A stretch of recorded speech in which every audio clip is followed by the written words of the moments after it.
That the government can do a lot more as a government, as we are today, than we could together with other people. Remember, once you join up with other people, there are always compromises and things to be had, which make things more difficult. I mean, it's not as straightforward or as simplistic as it has been put. This is far more complex and complicated than it appears. So from our perspective, what we are saying is that we are the ones who started this treaty work. Soon after the Brexit referendum, we have been living and breathing Brexit in a sense on a daily basis, both the Chief Minister and I, but certainly my colleagues in government as well.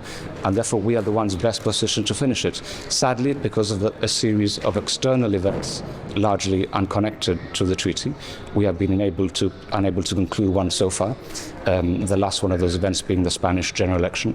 But we are confident that if the same Spanish government is returned to Spain, we'll be able to take up the treaty from where we left it off.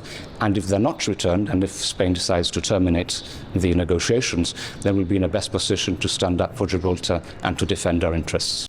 You said that treaty talks could collapse. Of course, this is something that we all are very aware of. You've got the PP and you've got Vox. No surprise with Vox, but the PP also talking about looking at decolonisation and a process to recover sovereignty of Gibraltar, not the kind of language that is very helpful to us. So in terms of, linking the results of the Spanish elections to treaty talks, you talk about the talks could collapse. Do you think that there is, that's the risk of that has now gone up? Well, we need to wait and see the outcome of the Spanish elections. I think that is the first step.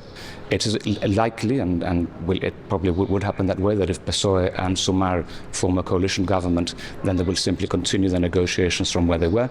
That does not mean there were not difficulties. We said we were close, but the Chief Minister has also said that there were sovereignty ingredients creeping into the negotiations. And as I've said very clearly today, there are certain lines that we are not prepared to cross, and the sovereignty of Gibraltar and our jurisdiction is something we're not prepared to compromise.